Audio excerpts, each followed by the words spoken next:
자, 오늘 말씀 여호수아 13장은 가나안 땅 분배 이런 말씀입니다. 이스라엘 백성들의 이집트에서 400여 년 동안 종살이다가 광야 생활 40년 거쳐서 이제 적과 꾸리는 가나안 땅에 도착해서 여러 성읍들을 정복을 했습니다. 그러나 아직도 정복하지 못한 땅이 많이 있었어요.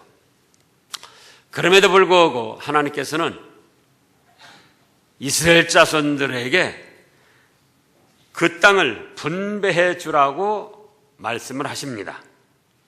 어떻게 해주라고 말씀을 하셔요? 분배해 줘라. 아직 다 정복도 못했습니다. 지금 2절부터 보면은 1절 다시 보면 여호수아가 나이 많아 늙으며 여호와께서 그에게 이르시되 너는 나이가 많아 늙었고 얻을 땅이 매우 많이 남아있도다. 얻을 땅이 매우 많이 남아있도다. 아직도 정복하지 못한 땅이 많이 남아있다는 거예요. 이 남은 땅은 이러하니 블레셋, 오늘날로 말하면 팔레스타인 사람의 모든 지역과 그들 족속의 모든 지역, 곧 애굽 앞 시온의 시내에서부터 가나안 사람에게 속한 북쪽 에그론 경계까지와 블레셋 사람의 다섯 통치자들의 땅, 곧 가사 족속과 아스도 족속과 아스글론 족속과 가드 족속과 에그론 족속과 또 남쪽 아위 족속의 땅과 또 가나안 족속의 모든 땅과 시돈 사람에게 속한 무아라와 아모리 족속의 경계 아베까지와 또 그발 족속의 땅과 해 뜨는 곳의 온 레바논 곧 헤르몬 산 아래 바알가스에서부터 하맛에 들어가는 곳까지와 또 레바논에서부터 미스르본마임까지 산지의 모든 주민 곧 모든 시돈 사람의 땅이라. 내가 그들을 이스라엘 자손 앞에서 쫓아내리니 너는 내가 명령한 대로 그 땅을 이스라엘에게 분배하여 기업이 되게 하라. 아직도 정복하지 못한 땅이 많이 있어요. 그런데도 선 분배를 하라는 거예요. 왜 그런가? 정복하지 못했지만 하나님께서 마침내 정복해 하셔서 누리게 하실 것이기 때문에 미리 분배를 하라는 거예요.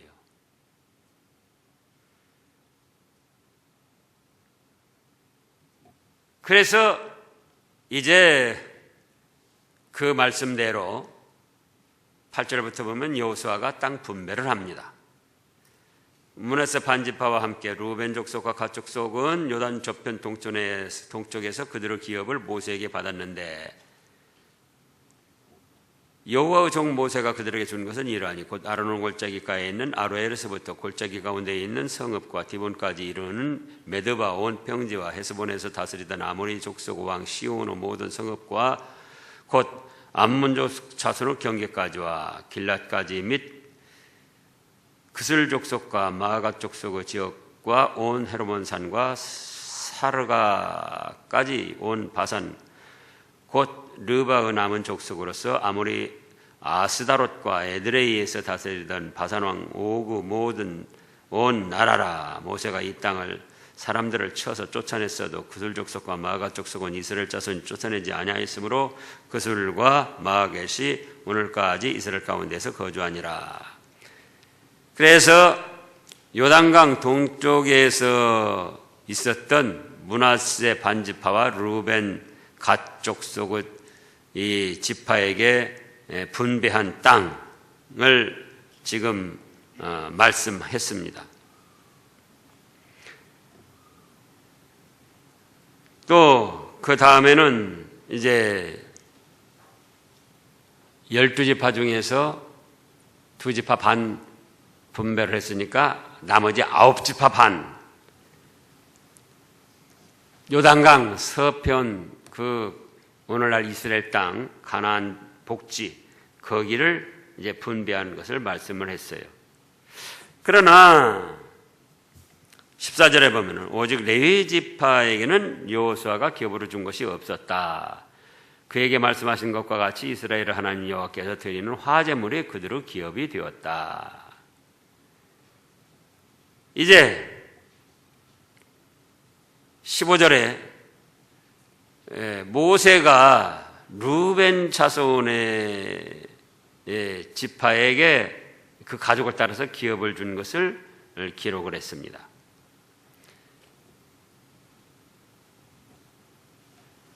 16절에 그들의 지역은 아르논 골짜기가에 있는 아로에서부터 골짜기 가운데 있는 성읍과 메드바 곁에 있는 온 평지와 헤스본과 그 평지에 있는 모든 성읍 곧 디본과 바못발과 벳발몬과 야하스와 그데못과 메바앗과 기레다임과 심마와 골짜기 언덕에 있는 세렛사알과 벳볼과 비스가산 기슬과 베디어시못과 평지 모든 성읍과 헤스본에서 다스리던 아모리 족속 왕 시온의 온 나라라. 모세가 시온을 그 땅에 거주하는 시온의 군주들 곧 미디안의 귀족 에유와 레겜과 술과 훌과 레바논 함께 죽였으며 이스라엘 자손이 그들을 사륙하는 중에 부올의 아들 점술과 발람도 칼날로 죽였더라. 루벤의 자손의 서쪽 경계는 요단과 그 강가라. 이 상은 루벤 자손의 기업으로 그 가족대로 받은 성읍들과 주변 마을이더라. 이 8절에서는 루벤 갓 지파와 므낫세 반 지파를 한꺼번에 말씀하신 것이고, 이제 한 지파별로 15절에서 루벤 자손의 기업을 지금 분배한 것을 말씀했어요. 그 다음에 24절부터는 갓 자손의 갓 지파의 기업, 분배받은 기업. 24절 모세가 갓 지파 곧 갓 자손에게도 그들의 가족을 따라서 기업을 줬으니 그들의 지역은 야셀과 길앗 모든 성읍과 암몬 자손의 땅 절반 곧 라파프 아로엘까지와 헤스본에서 라맛 미스베와 부도님까지와 마하나임에서 드빌 지역까지와 골짜기에 있는 벳헤람과 벳니무라와 숫곳과 사본 곧 헤스본 왕 시온의 나라의 남은 땅 요단과 그 강가에서부터 요단 동쪽 긴네렛 바다의 끝까지라. 이는 갓 자손의 기업으로 그들의 가족대로 받은 성읍들과 주변 마을들이니라. 그리고 이제 므낫세 반지파의 기업을 또 자세하게 말씀했습니다. 29절 모세가 므낫세 반지파에게 기업으로 주었으되 므낫세 자손의 반지파에게 그들의 가족대로 주었으니 그 지역은 마나임에서부터 온 바산 곧 바산왕 오그 온 나라와 바산에 있는 야일의 모든 고을 60성읍과 길랏 절반과 바산왕 오그 나라 성읍 아스다롯과 에드레이라. 이는 므낫세의 아들 마기르 자손에게 돌린 것이니 곧 마기르 자손의 절반이 그들의 가족대로 받으니라. 32절에 요단 동쪽 여리고 맞은편 모압 평지에서 모세가 분배한 기업의 이러하여도 오직 레위 지파에게는 모세가 기업을 주지 아니하였으니 이는 그들에게 말씀하신 것과 같이 이스라엘 하나님 여호와께서 그들의 기업이 되심이었더라. 그래서 이제 요단 동쪽에 루벤 지파 갓 지파와 므낫세 반 지파의 분배받을 땅을 자세하게 말씀을 하셨습니다. 자, 그러면 이제 말씀의 전개는 이렇게 되고 여기서 우리가 생각해야 될 건 뭔가 그거예요. 첫째로 분배받을 땅이 있다는 겁니다.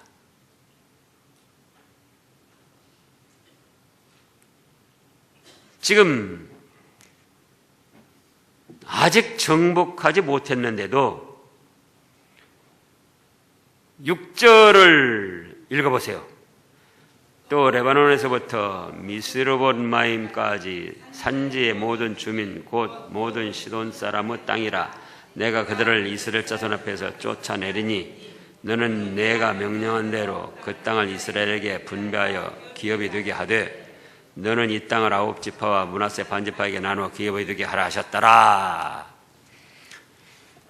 아직 다 정복하지 못하고 얻지 못한 땅이 있음에도 불구하고 하나님께서는 어떻게 하라고요? 분배하라. 그거예요. 오늘날 이것은 무엇을 뜻합니까? 우리가 아직 믿음의 자격을 온전히 만들지 못했어도 우리에게도 하나님 앞에 분배받을 상이 있다. 그거예요. 예?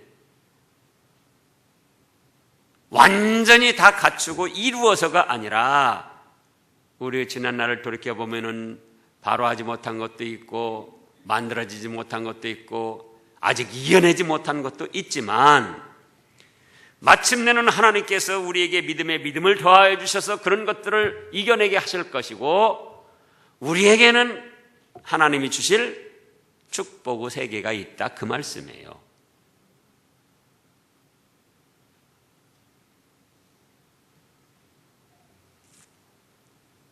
무슨 세계가 있다고요? 축복의 세계, 하나님이 예비하신 축복의 세계.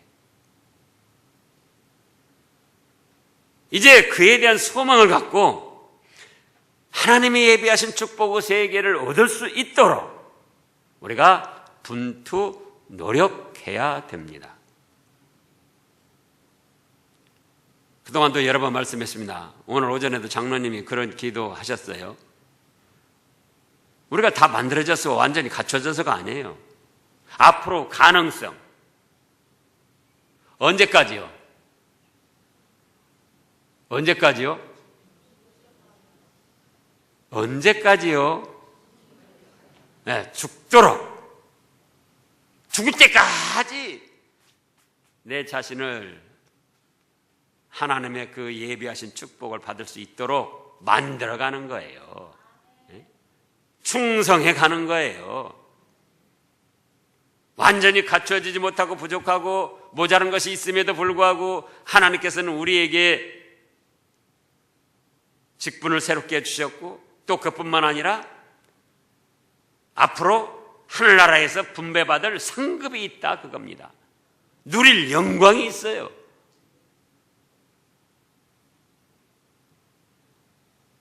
다 갖추어져서 완전히 자격을 만들어서 주신다면 목사도 받을 수 없어요.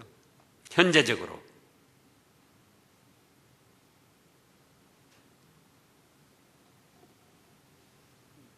그러나 앞으로 또 만들어가는 거예요. 하나님이 주실 그 복된 세계를 바라보고,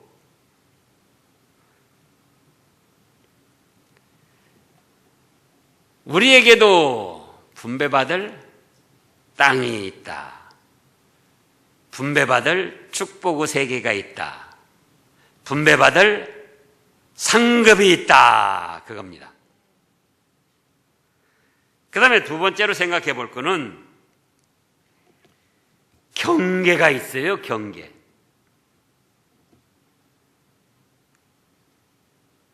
자, 이 전지전능하신 하나님께서 이스라엘 백성에게 지금은 이란, 이라크, 사우디 또 이집트까지 주실 능력이 있습니까? 없습니까? 없어요? 있어요? 있어요.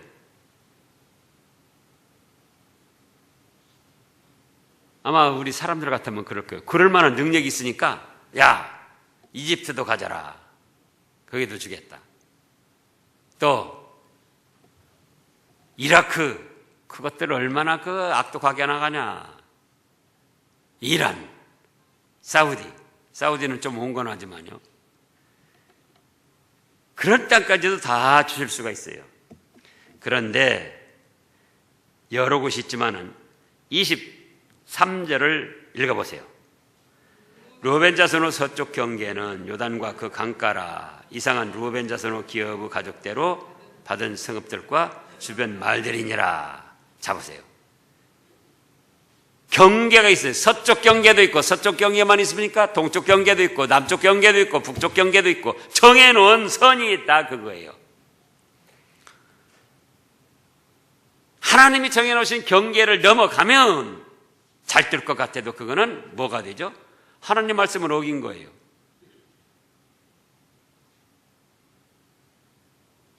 또 하나님이 정해놓으신 경계에 미달하면은 그거는 충성하지 못하고 게으름을 부린 거예요.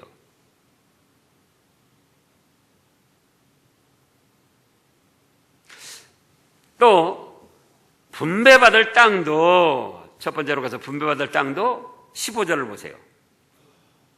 15절 읽어보세요. 모세가 르우벤 자손의 지파에게 그들의 가족을 따라서 기업을 주었으니, 뭘 따라서 분배를 받았다? 가족을 따라. 그게 무슨 말씀입니까? 가족을 따라. 그 다음에도 24절에도 보면 모세가 갓집파 곧 갓자손에게도 그들을 가족을 따라서 기업을 줬다. 뭡니까? 번성한 대로, 열매를 맺은 대로 그걸 따라서 분배해 준다는 거예요. 우리도 그렇습니다. 우리가 충성한 대로, 죄를 어찌하든지 멀리하고 말씀대로 순종한 대로, 또 잘못한 건 회개하고 바로 선 대로, 조금 했으면 조금, 많이 했으면 많이, 전도한 대로, 전도 안 했으면 안 한 만큼 자꾸 줄어드는 거예요. 번성해서 수가 많아지면은 많아진 만큼 하나님은 상급이 또 많아요. 그러면서도 두 번째로 뭐가 정해졌다? 경계가 정해졌다. 그거예요. 경계. 오늘날 경계는 어디입니까? 말씀이 경계예요. 오늘날 경계는. 말씀대로 하라. 거기까지가 경계. 하지 말라. 거기까지가 경계. 예? 하지 말라 그랬는데 그 경계를 넘어가면은 잘 될 것 같아도 그건 누구 말씀을 어긴 거다? 하나님의 명령을 어긴 거예요. 마치 먹과 마찬가지인가? 선악과 따먹지 말라고 그랬는데 선악과 따먹은 거나 마찬가지다 그거예요.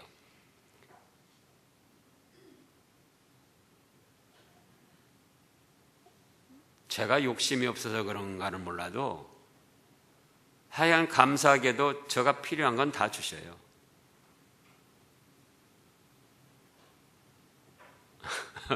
뭔 주세요? 필요한 건 다 주세요. 욕심 부릴 거 없잖아요. 욕심을 가지면 한도 끝도 없죠. 그러나 제가 살아가는데 필요한 건 다 있다 그거예요. 누구를 통해서든지 공급해 주시고, 여러분들도 마찬가지예요. 여러분들이 지금 욕심을 품고 막 뭔가 허황된 생각을 하니까 그렇지, 정작 현실 생활에서 필요한 거는 다 주시는 거예요. 경계 이상, 분수 이상 욕심을 부리면 잘 될 것 같아도 그건 벌써 하나님의 말씀을 어긴 것이 된다. 그릇마다 다 크기가 달라요. 예? 조그만, 뭐라고 합니까? 이 조그만 거. 예? 종재기? 종재기가 맞아요? 예? 하여간 조그만 이런 그릇이 큰 대접이 물을 많이 담는다고 자기도 그만큼 달라고 해야 어떻게 됩니까? 다 흘러 넘치잖아요. 근데 사람들이 분수를 몰라요. 이스라엘 백성들 르벤 자손 살아가기에는 서쪽 경계 요단강 거기면 충분하다 그거예요. 더 이상 욕심 부리지 말라는 거예요.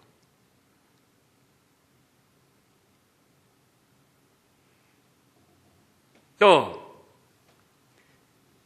27절에도 보면 골짜기에 있는 벳하람과 벳니무라와 숫꽃과 사본 곧 헤스본 왕 시온의 나라의 남은 땅 요단과 그 강가에서부터 요단 동쪽 긴네렛 바다의 끝까지라. 거기까지만 된다 그거예요. 갓집파야. 그 이상은 다른 마음 품지 말아라.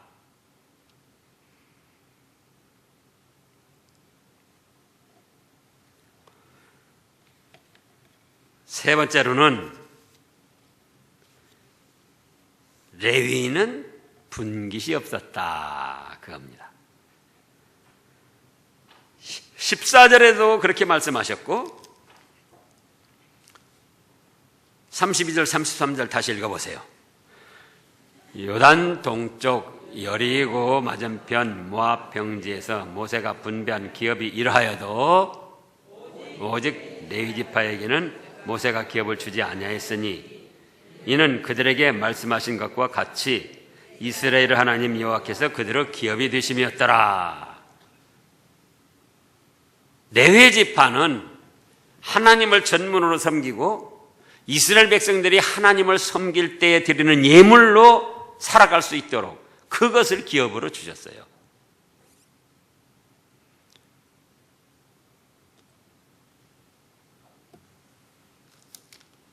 그래서 육신적으로 땅을 분배해 주지 않았어요. 이스라엘 백성들이 누구를 섬길 때요? 하나님을 섬길 때 드린 예물. 그걸로 레위인은 기업을 주셨어요. 하나님을 섬기는 일을 더 전문적으로 충성하도록 하시기 위해서 그렇게 하셨던 겁니다. 그 다음에 네 번째로는 발람이를 죽였습니다. 22절에 이스라엘 자손이 그들을 살육하는 중에 부호로 아들 점술과 누구도 칼날로 죽였더라? 발람이를 칼날로 죽였습니다. 발람이 구약의 거짓 선지자의 대표 선지자입니다. 민수기 22장을 보겠습니다.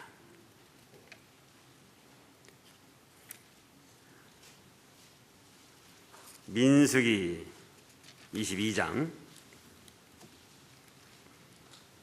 22장과 23장에 나타나 있는데요. 이 발람이가 어떤 역할까지 했는거니 예수님께서 탄생하실 수 있는 그런 예언까지 했습니다. 지금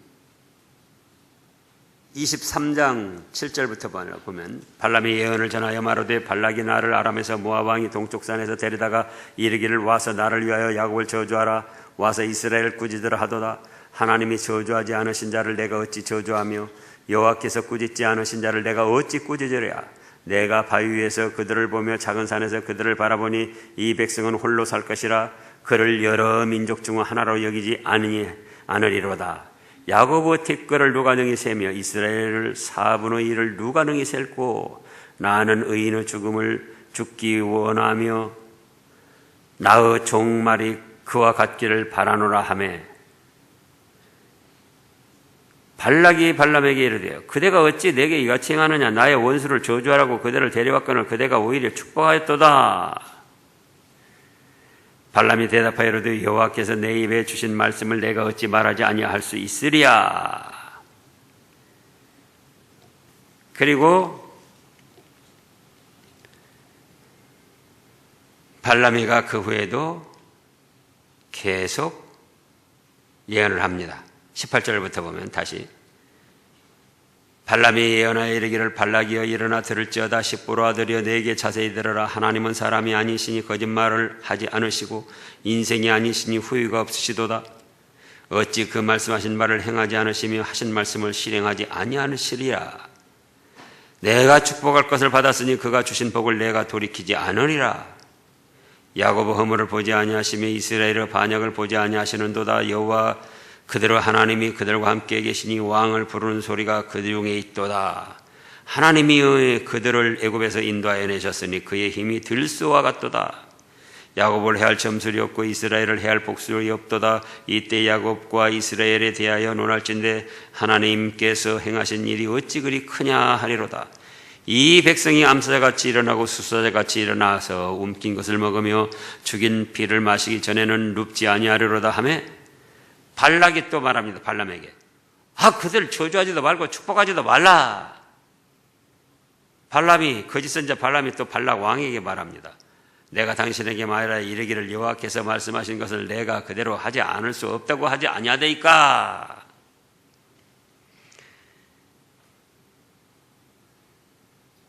그러면서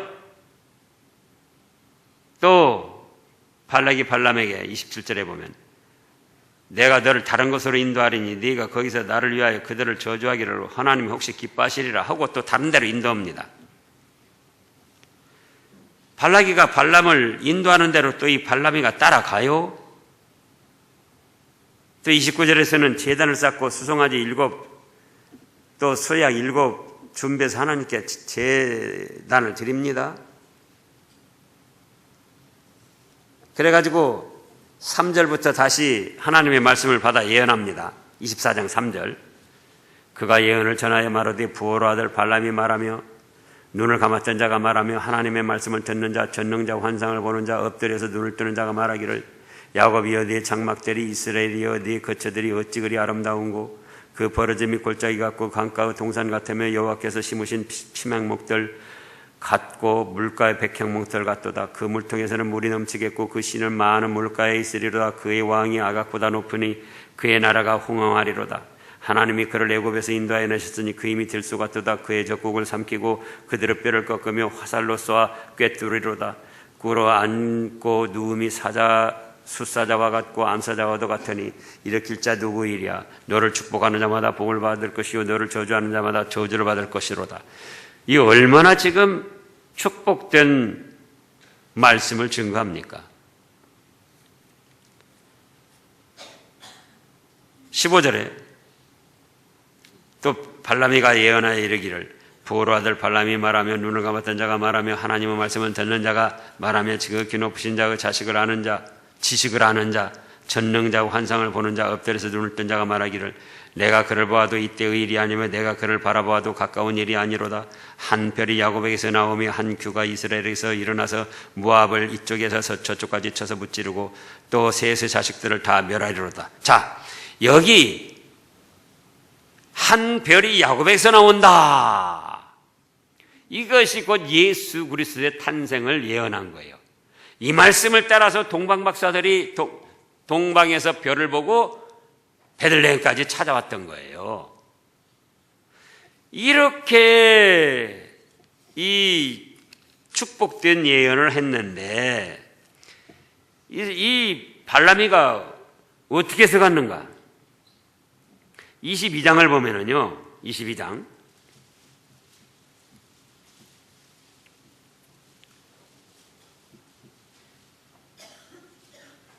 (22장)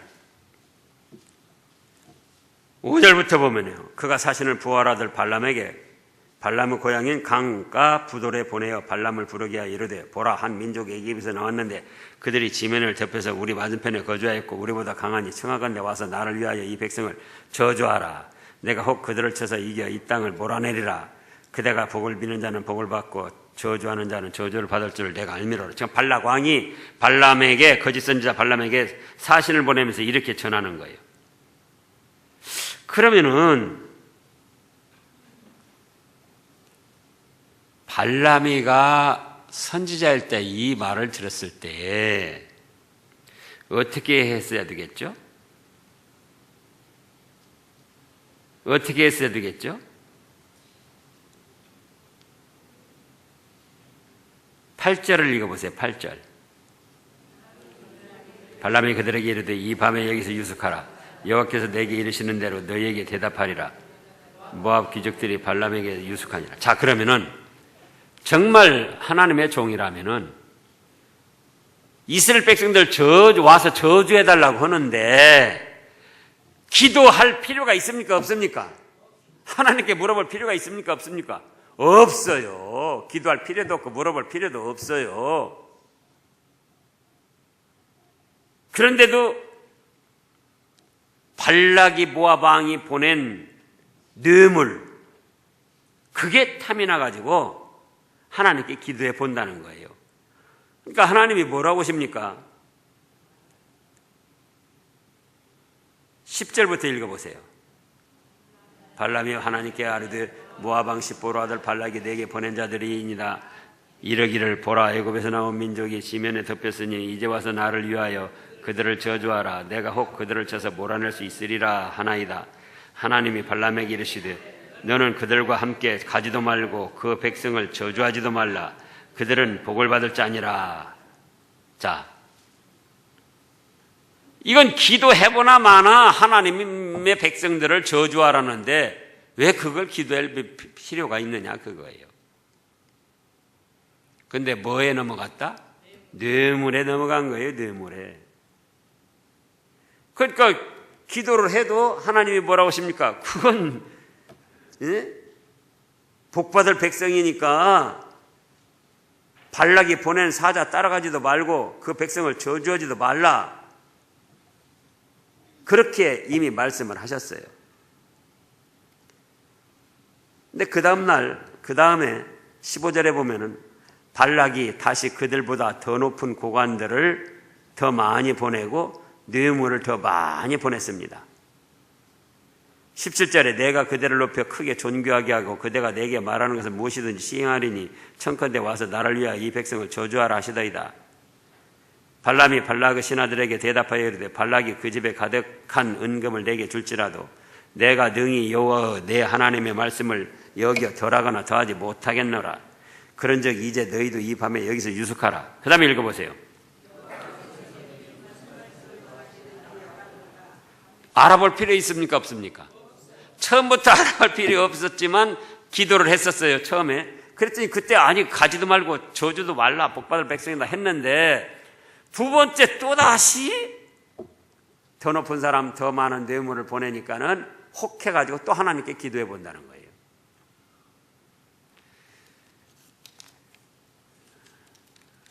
또 지금 23장 27절에서요. 23장 27절. 그 전에 지금 축복을 했어요. 발람이가 20절에 보면은 23장 20절 내가 축복한 것을 할 것을 받았으니 그가 주신 복을 내가 돌이키지 않으리라. 그랬으면은 27절에서 발람에게 이릅니다. 여 장소가 좋지 못하다 다른 곳으로 내가 인도하겠다. 거기서 나를 위하여 그들을 저주하라. 이때 또 따라가야 됩니까? 안 따라가야 됩니까? 그런데 또 따라갔어요.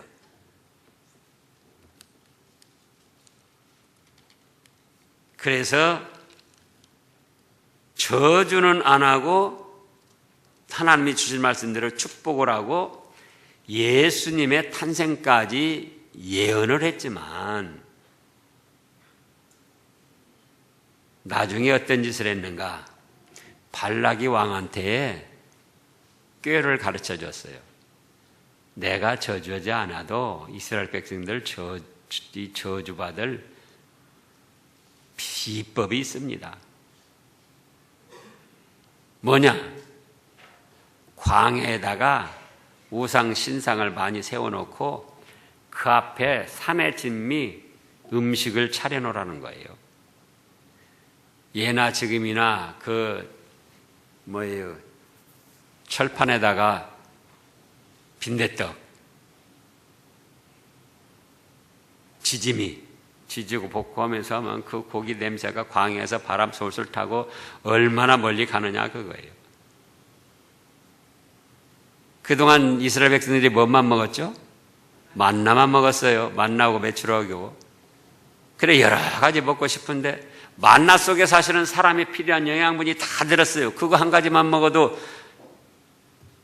사람이 필요한 영양분이 다 있으니까 얼마나 편합니까? 마치 우주인처럼 설거지할 것도 없고 여러 가지 음식장만 할 것도 없고 그런데도 그걸 고맙게 생각하지 않고 이렇게 너무 단조롭게 이렇게 한 가지만 먹는다 원망 불평을 합니다.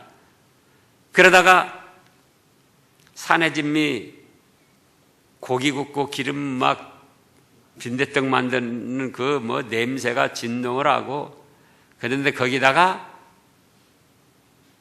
예쁜 여자들 무희들을 데려다 놓고 살랑살랑 춤을 추게 만든 거예요. 이스라엘 백성들이 광야에서 그 기름 냄새, 고기 굽는 냄새를 맡고는 슬슬 그리로 따라갑니다. 말씀의 인도를 따라가지 않고 슬슬 육신의 욕심을 따라서 그리 따라간 거예요. 그래가지고는 따라가 보니까 웬걸요? 광야 생활하면서 이스라엘 백성 여자들이 예쁘게 단장했을까요? 못했을까요? 아이고 잘하네. 광야 생활하면서 예쁘게 단장 못해요. 근데 가봤더니 그냥 이쁜 여자들이 너울너울 춤을 추면서 어서 오시라고, 이술 한 잔 받으시오 하면서 그러더니 같이 먹기 전에 우리 신한테 한번 저러고 먹읍시다. 그리고는 우상을 섬기게 했던 거예요. 또 우상을 섬기고 나니까는 이 몸까지 드리겠습니다. 그래가지고 또 간음을 저지르게 한 거예요. 그래가지고 이스라엘 백성들이 발람이가 저주하지 않았어도 하나님 앞에 징벌을 받게 만든 거예요. 그러면 발람이가 말로는 저주하지 않았지만 그거는 이스라엘 백성들을 망하게 한 더 간교한 술책이었다 그거예요. 그럼 이스라엘 백성들이 그때 발람이 그런 술책을 누군가는 알았을까요? 몰랐을까요? 누군가는 알았어요. 누군가는. 모세 여호수아가 있는데 그거 몰랐겠어요?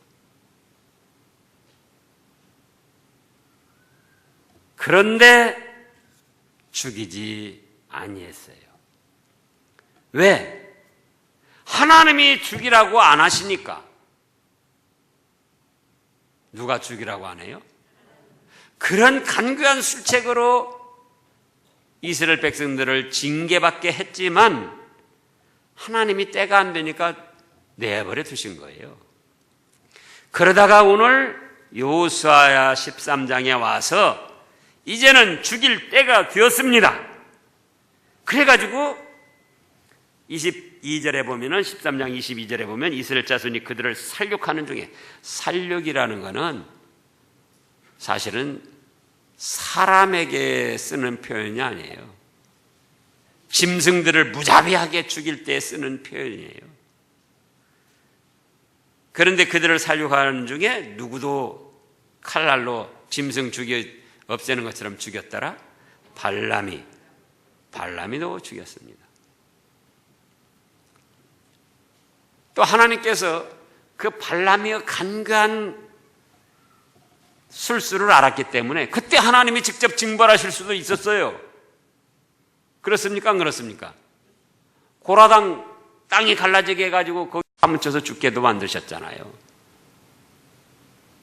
고라당이나 이 발람이의 죄나 막상막하예요.